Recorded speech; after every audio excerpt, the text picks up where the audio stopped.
kahit kakasimula pa naman ng September, advance na ng Pampagood Vibes ang Over October! Bumati na po kayo sa ating madlang people. Go!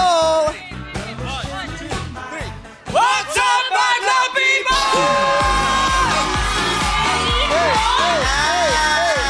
Kaya ka napaikot, Vice, eh. Kasi yung kinanta nila ikot. Kaya ikot-ikot. Yes. Ikot-ikot. Ginawa ko literal yung kanta nila. At syempre, happy ako kasi dun sa concert namin sa Birmingham, ang kakolab ko si Casey Tandingan. Kaya naman... Hindi siya yan! Si Janessa. Hindi siya yan! Drummer. Sabi ka rin sa pala, oh my God, I'm sorry.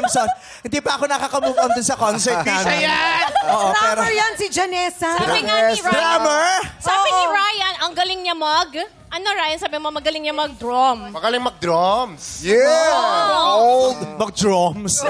Nakakatuwa yung babaeng drummer. Oo naman. Kasi di ba, Nakakahusay. kinalakihan natin, lagi natin nakikita lalaki yung drummer natin. Karen Carpenter, wag ka. Yes. Ha? Abutan mo yon. Pero hindi ko nakita nagda-drum siya.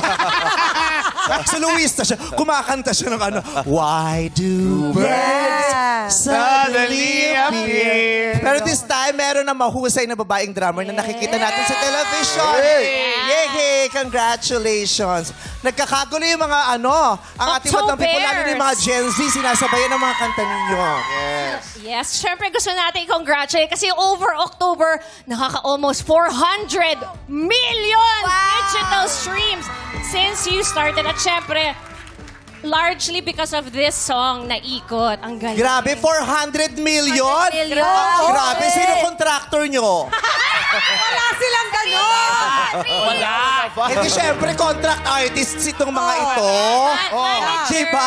Sinong manager nyo? Sinong under na anong label? Yun yung, Ano nga? lahat naman tayo dito under ng contract. So, may contract. Tanong natin si Josh. Ano label Si yan, Josh ba Josh? si Josh? We're self-managed eh. So we Self-managed. Kami yung Buti na lang wala So, pa si contract Ogie with ourselves. Alcasi. Taray, self-managed, tiba-tiba, inyo lahat. Walang bumakas, Walang diba? 20%.